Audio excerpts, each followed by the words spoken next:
भूतिया सिनेमा में आपका स्वागत है। आज हम समझाने जा रहे हैं स्माइल हॉरर मूवी की कहानी। तो चलिए शुरू करते हैं।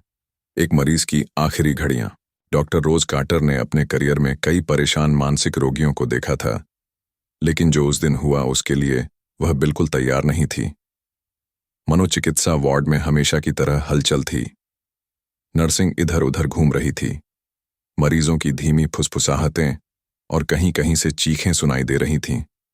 रोज इन सब की आदी थी। फिर आई लॉरा वीवर। 20 साल की यह पीएचडी छात्रा अपने प्रोफेसर के ऑफिस में बेसुध मिली थी, कांपती हुई, बुदबुदाती हुई। वह बार बार एक ही बात दोहरा रही थी, कोई उसका पीछा कर रहा है। रोज ने मरीजों के कक्ष में कदम रखा। हाथ में क्लिप बोर्ड पकड़े हुए उसने लॉरा को आश्वस्त करने की कोशिश की। लॉरा, मैं कॉटर हूं। मुझे बताया गया कि तुम किसी परेशानी से गुजर रही हो। लॉरा कांप रही थी। उसकी आंखें डर से इधर उधर भटक रही थीं। वो यहीं धीमे से कहा, रोज के माथे पर शिकन पड़ी क्या? यही है। लॉरा ने घुटकर सांस ली। उसकी आवाज कांप रही थी। वो लोगों के चेहरे पहनता है। वो मुझे देख रहा है। वो हमेशा मुस्कुरा रहा है। रोज के शरीर में धड़क सी दौड़ गई। लोरा, इस कमरे में सिर्फ तुम और मैं हैं, और कोई नहीं। लोरा की आंखों में आंसू आ गए। उसने कांपते हुए कहा, तुम समझ नहीं रही। उसने कहा कि मैं मरने वाली हूं। रोज कुछ कहने ही वाली थी कि लोरा का शरीर अचानक जड़ हो गया। उसकी आंखें भय से फटी रह गईं। रोज ने घबराकर पीछे देखा, पर वहां कुछ भी नहीं था। लोरा, तुम्हें क्या दिख रहा है? रोज ने जल्दी से पूछा। लोरा की सांसें तेज हो गईं। वो मुस्कुरा रहा है। वो तुम्हारे ठीक पीछे है। रोज की धड़कन तेज हो गई। उसने धीरे से गर्दन घुमाई, कुछ नहीं।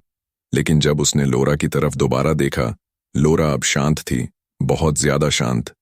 फिर उसके होंठ धीरे धीरे फैलने लगे।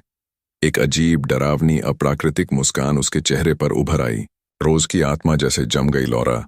अचानक लॉरा ने जमीन पर गिरी कांच की एक नुकीली खिड़च उठाई और इससे अपना ही गला काट लिया। चिढ़ने की आवाज पूरे कमरे में गूंज उठी। रक्त चारों ओर फैल गया। उसकी अस्पताल की पोशाक लाल हो गई। जमीन पर गहरा लाल धब्बा उभर आया। पर सबसे भयावह बात यह थी, लॉरा अब भी मुस्कुरा रही थी। उसकी लाश वहीं गिर गई। आंखें अब भी खुली थीं, लेकिन वह मुस्कान कभी रोज के दिमाग से नहीं जाएगी। उस रात रोज अपनी रसोई में बैठी थी, कॉफी का कप उसके हाथों में कांप रहा था। लॉरा का खून। वो डरावनी मुस्काने की वो अजीब नजरों नहीं, ये सिर्फ सदमा था। उसका दिमाग खेल खेल रहा था। ट्रेवर, उसका बॉयफ्रेंड, जम्हाई लेते हुए रसोई में आया। तुमने सोया नहीं है ना? रोज ने सिर हिलाया। बस आज का दिन बहुत मुश्किल था। ट्रेवर ने उसे गले लगाया। तुम्हें छुट्टी लेनी चाहिए। तुम बहुत ज्यादा काम करती हो। रोज ने सिर हिला दिया, लेकिन वह उसकी बात सुन नहीं रही थी, क्योंकि रसोई की खिड़की में उसे कुछ हिलता हुआ दिखा। एक झलक, एक अजीब सी छाया, एक मुस्कान। उसकी सांस अटक गई। उसने झटके से पीछे देखा। कुछ नहीं, बस एक खाली रसोई। उसका दिल तेजी से धड़कने लगा। शायद उसे सच में आराम की जरूरत थी। अगले दिन रोज काम पर लौटी।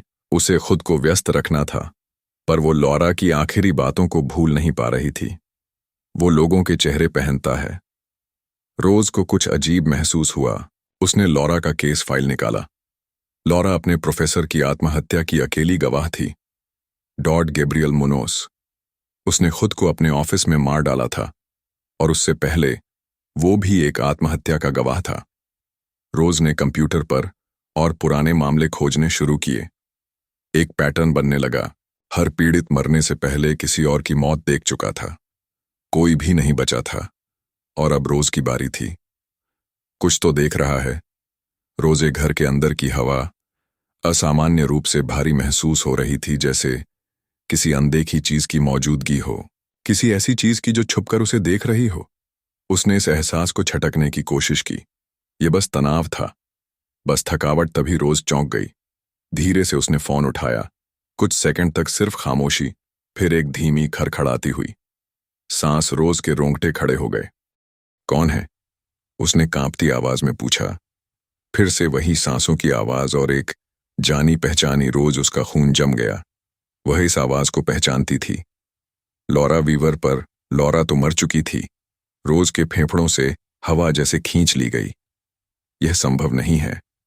लाइन में हल्की दरार आई, फिर लॉरा की आवाज दोबारा आई, लेकिन इस बार बदली हुई अजीब। वो मुस्कुरा रहा है। फिर एक भयानक चीख तेज कान फाड़ देने वाली रोज ने घबराकर फोन को कान से हटा लिया। उसका दिल जोरों से धड़कने लगा। लाइन कट गई। उसने स्क्रीन की ओर देखा। कॉल उसी के नंबर से आई थी। उसकी सांस उखड़ने लगी। नहीं, ये सच नहीं हो सकता। लेकिन तभी एक आवाज, धीमी लेबर्ड क्रीक, किसी चीज के हिलने की। घर के अंदर से हर नस में तनाव भरते हुए रोज धीरे धीरे आगे बढ़ी। अंधेरे गलियारे का दरवाजा हल्का सा खुला था। उसने उसे और धक्का दिया और जम गई। वहां एक परछाई थी, एक लंबा धुंधला आकृति। हल्की रोशनी में उसने चेहरा देखा। वो उसकी मां थी, मगर उसके होंठों पर एक अजीब चौड़ी डरावनी मुस्कान थी। फिर एक झपकी में वो झपटी रोज चीख पड़ी और कमरा एकदम खाली हो गया। कुछ भी नहीं, कोई आकृति नहीं, कोई आवाज नहीं, बस उसकी तेज हांफती हुई सांस है। उसके कानों में दिल की धड़कनें गूंज रही थीं। यह सच नहीं था, लेकिन जब उसने अपने कांपते हाथों की ओर देखा, एक गहरी भयानक सच्चाई ने उसे जकड़ लिया। चाहे यह सच हो या ना हो, यह खत्म नहीं हुआ था। अतीत की ओर एक कदम। अगली सुबह रोज अपनी कार में बैठी थी। स्टीयरिंग व्हील को कसकर पकड़े हुए उसे कुछ करना था। अगर यह श्राप सच में उसके साथ था, तो उसे जवाब चाहिए थे, और एक ही इंसान था जो उसकी मदद कर सकता था। विक्टोरिया गैब्रियल मुनोज की विधवा रोज कार से उतरकर छोटे से घर के दरवाजे तक पहुंची और दरवाजा खटखटाया। कुछ देर बाद एक थकी हारी और चौकन्नी महिला ने दरवाजा खोला। आप कौन हैं? विक्टोरिया ने पूछा। मेरा नाम रोज कॉटर है, रोज ने कहा। मुझे आपके पति के बारे में बात करनी है। विक्टोरिया के चेहरे पर तनाव आ गया। मैं पुलिस से पहले ही बात कर चुकी हूं, ये पुलिस के बारे में नहीं है, रोज ने जल्दी से कहा। मुझे लगता है जो उनके साथ हुआ वही अब मेरे साथ हो रहा है। कुछ पल तक खामोशी छाई रही। फिर विक्टोरिया ने एक लंबी सांस ली और धीरे से कहा, अंदर आ जाए। घर के अंदर हल्की रोशनी थी। वातावरण में एक भारीपन था, जैसे कोई अनकही बात दीवारों में समाई हो। विक्टोरिया सामने बैठी और धीरे से बोली, गैब्रियल आखिरी दिनों में बहुत बदल गए थे। वो कहते थे कि कोई उनका पीछा कर रहा है, और वो चीज हमेशा मुस्कुरा रही थी। रोज ने अपनी घबराहट को दबाने की कोशिश की। क्या उन्होंने कभी बताया कि यह सब कैसे शुरू हुआ? विक्टोरिया ने सिर हिलाया। उन्होंने किसी की मौत देखी थी, एक औरत की, और उसके बाद वो कभी पहले जैसे नहीं रहे। रोज के गले में कुछ अटक गया। एक मौत और फिर अगली, यह कभी खत्म नहीं होता। क्या उन्होंने इसे रोकने की कोशिश की? रोज ने पूछा। विक्टोरिया कुछ पल तक चुप रही, फिर धीमी आवाज में कहा, उन्होंने रास्ता ढूंढने की कोशिश की, लेकिन आखिर में उन्हें पता चल गया कि बाहर निकलने का सिर्फ एक ही तरीका है। रोज की सांस अटक गई। वो जानती थी विक्टोरिया का क्या मतलब था। गैब्रियल ने इसे आगे बढ़ा दिया था, जैसे लॉरा ने, जैसे हर कोई इससे पहले कर चुका था। और अगर रोज ने कोई और तरीका नहीं ढूंढा, अगली बारी उसकी थी। मौत की कड़ी। रोज विक्टोरिया मुनोज के घर के बाहर कार में बैठी थी। स्टीयरिंग व्हील को इतनी जोर से पकड़ रखा था कि उसकी उंगलियों की नसें सफेद पड़ गई थीं। वो सही थी। ये चीज जो भी थी, एक इंसान से दूसरे इंसान में फैलती थी, उनके डर से ताकत पाती थी और आखिर में उन्हें आत्महत्या करने पर मजबूर कर देती थी। लेकिन अगर कोई इस श्राप से बचा हो, उसे पता लगाना था। घर लौटकर रोज ने लैपटॉप खोला और हर वो केस खंगालने लगी जो इस पैटर्न से मेल खाता था। ऐसे मामले जिनमें परिस्थितियां एक जैसी थीं। और फिर उसे मिला एक नाम, एक ऐसा नाम जो मौत के साथ खत्म नहीं हुआ था, रॉबर्ट टल्ली। बाकी सभी की तरह उसने खुद को नहीं मारा था। वह अभी भी जिंदा था और वह जेल में था। रोज का दिल तेजी से धड़कने लगा। अगर रॉबर्ट इकलौता इंसान था जिसने इसे हराया था, तो शायद वो जानता था इसे रोकने का तरीका एकमात्र उत्तरजीविका, रहस्य, जेल, ऊंची दीवारों और कांटेदार तारों से घिरी थी। एक ठंडी निर्जीव इमारत। रोज एक सख्त बैरंग इंटरव्यू रूम में बैठी इंतजार कर रही थी। फिर दरवाजा अंदर आया और रॉबर्ट टैली को ले आया। भारी शरीर, थका हुआ चेहरा और हाथों में हथकड़ियां। उसकी आंखें रोज पर टिक्की, तुम पुलिस नहीं हो, उसने धीरे से कहा। रोज आगे झुकी। मेरा नाम रोज क्वार्टर है, मुझे तुम्हारे साथ जो हुआ उसके बारे में बात करनी है। रॉबर्ट की आंखों में अंधेरा उतर आया। नहीं, तुम्हें जरूरत नहीं है, प्लीज, रोज ने विनती की। मुझे लगता है वही चीज अब मेरे साथ हो रही है। रॉबर्ट ने गहरी सांस ली। तो तुम पहले ही मर चुकी हो। रोज के गले में कुछ अटक गया। इसे रोकने का कोई तरीका तो होगा। रॉबर्ट ने धीरे से सिर हिलाया। इसे रोका नहीं जा सकता। रोज ने कड़वाहट से लार निगली। तो फिर तुम अभी तक जिंदा कैसे हो? कुछ देर तक रॉबर्ट चुप रहा। फिर एक ठंडी आवाज में, मैंने इसे आगे बढ़ा दिया। रोज का खून जम गया। मतलब? रॉबर्ट की आंखें उससे मिली, खाली और डरावनी। इसे जीवित रहने के लिए दर्द चाहिए, इसे गवाह चाहिए। अगर तुम बचना चाहती हो तो तुम्हें किसी और को अपनी मौत देखने पर मजबूर करना होगा। रोज के पेट में मरोड़ उठी। यही एकमात्र तरीका है, उसने फुसफुसाते हुए पूछा। रॉबर्ट ने एक कड़वा सा हंसी भरी। तुम क्या सोचती हो, मैं यहां क्यों हूं? सच्चाई अचानक उसके सामने आ गई। रॉबर्ट ने किसी को मार दिया था, किसी को इसका गवाह बनाया था, और इस तरह उसने इस श्राप को आगे बढ़ा दिया। रोज को घिन आने लगी। किसी की जान लेना, वो यह नहीं कर सकती थी। कोई और रास्ता होना चाहिए था। रॉबर्ट ने उसकी आंखों में झांका और एक धीमी डरावनी आवाज में कहा, अगर तुमने इसे आगे नहीं बढ़ाया, उसका चेहरा गंभीर हो गया तो ये तुम्हें पहले तकलीफ देगा। बहुत तकलीफ। उस रात रोज अपनी कार में बैठी अपनी खिड़की में झलकते अक्स को घूर रही थी। उसका चेहरा पीला पड़ चुका था, उसकी आंखें खोखली लग रही थीं। रॉबर्ट की बातें उसके दिमाग में गूंज रही थीं, किसी को मार दो या खुद मर जाओ। नहीं, वो ऐसा नहीं कर सकती थी। तभी थक थक खिड़की पर अचानक हुई जोरदार दस्तक से वो बुरी तरह चौंक गई। वो मुड़ी और देखा, रेवर उसका मंगेतर बाहर खड़ा था, चिंतित आंखों से उसे देख रहा था। वो अनजाने में उसके घर आ चुकी थी। धीरे से वो कार से बाहर निकली। रोज, ट्रेवर ने कहा, उसकी आवाज घबराई हुई थी। तुम बहुत बुरी हालत में लग रही हो, क्या चल रहा है? रोज ने सूखे गले से निगलते हुए कहा, मैं नहीं समझा सकती, कोशिश करो। रोज हिचकिचाई। अगर उसने उसे सच बताया, क्या वो विश्वास करेगा? क्या कोई भी विश्वास करेगा? उसने अपना मुंह खोला, फिर जमी रह गई। ट्रेवर के पीछे अंधेरे में कोई हलचल हुई। एक साया, कुछ ऐसा जो वहां नहीं होना चाहिए था। और फिर वो मुस्कुराया। वो भयानक, चौड़ी, डरावनी मुस्कान। रोज का गला सूख गया। उसने घबराकर पीछे हटने की कोशिश की।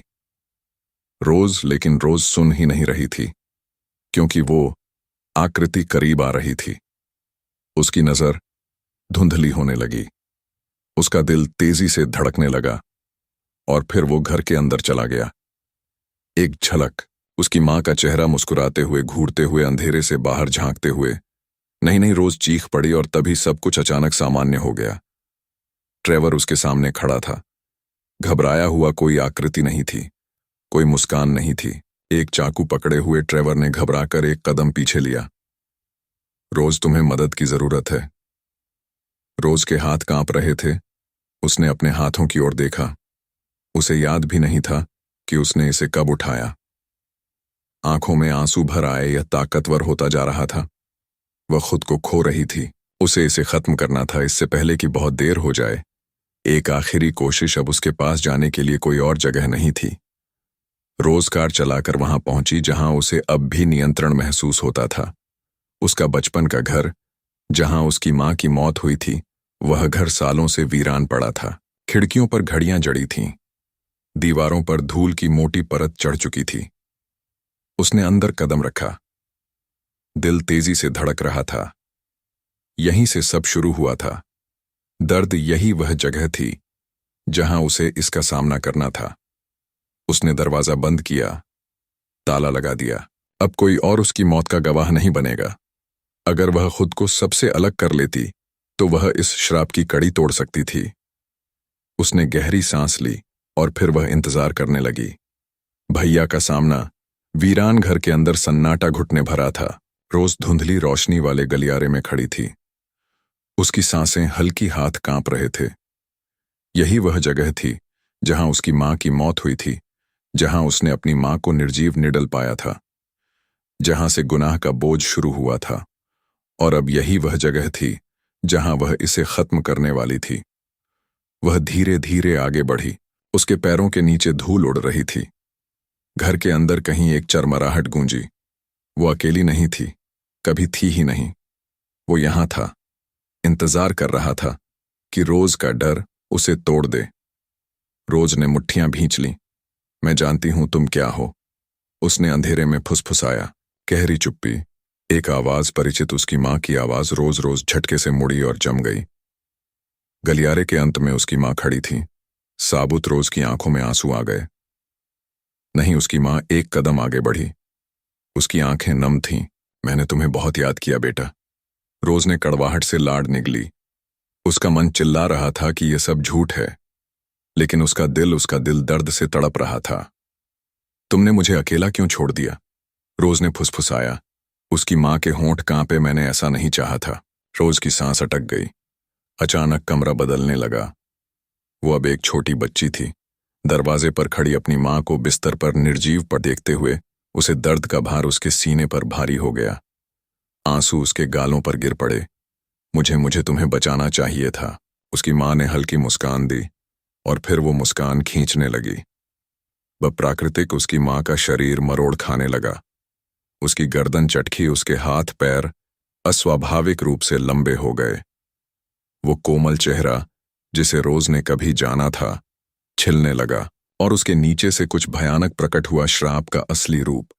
खाली काले गड्ढों जैसी आंखें, एक जबड़ा जो असंभव रूप से खुल गया और वो रोज की तरफ छपटा पागलपन से संघर्ष। रोज चीकुटी राक्षस ने उसे गले से पकड़ लिया, हवा में उठा दिया। उसकी त्वचा गलत थी, फैली हुई, धड़कती हुई। हर मर चुके व्यक्ति के चेहरे उसमें बदल रहे थे। लॉरा गैब्रियल म्यूनर्स, उसकी मां, उनकी मुस्कान व्यंग्य से भरी थी। उनकी आंखें, मृत रोज की दृष्टि धुंधली होने लगीं।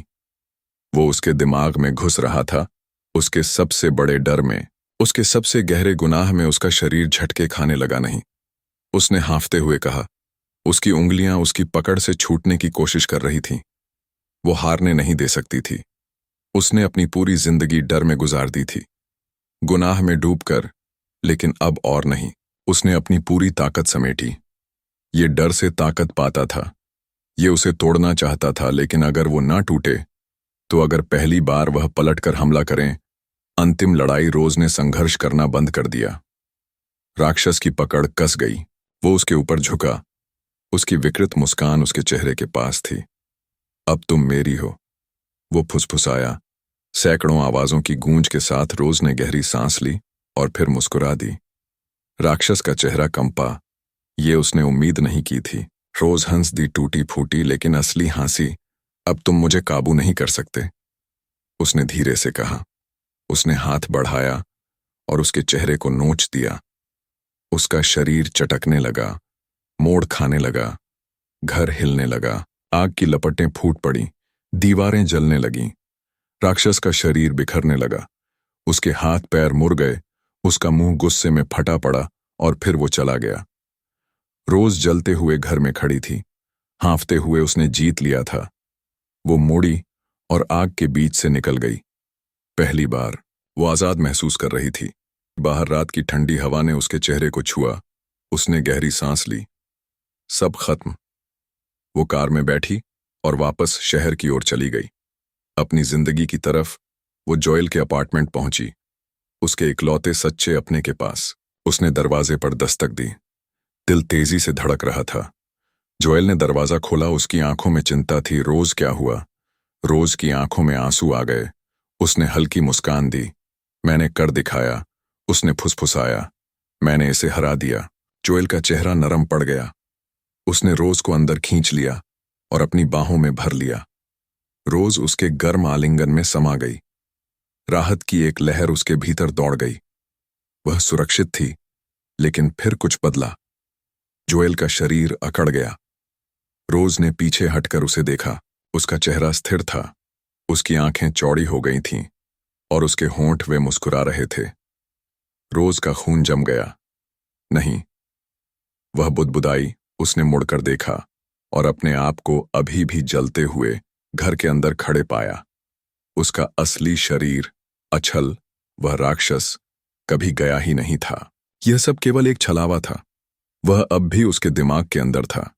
दरवाजे पर खड़ा असली जोएल भय से सब देख रहा था, क्योंकि रोज बाहर नहीं आई थी।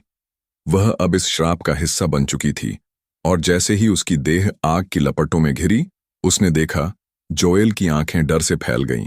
वह गवाह था, और अब श्राप आगे बढ़ चुका था। अंतहीन मुस्कान झोल चीखा जब रोज की देह जल उठी, लेकिन कहीं भीतर कुछ और भी था, जो आहन अंध से चीख रहा था, क्योंकि वह जीत चुका था और कहीं ना कहीं कोई और अगला मुस्कुराने वाला था।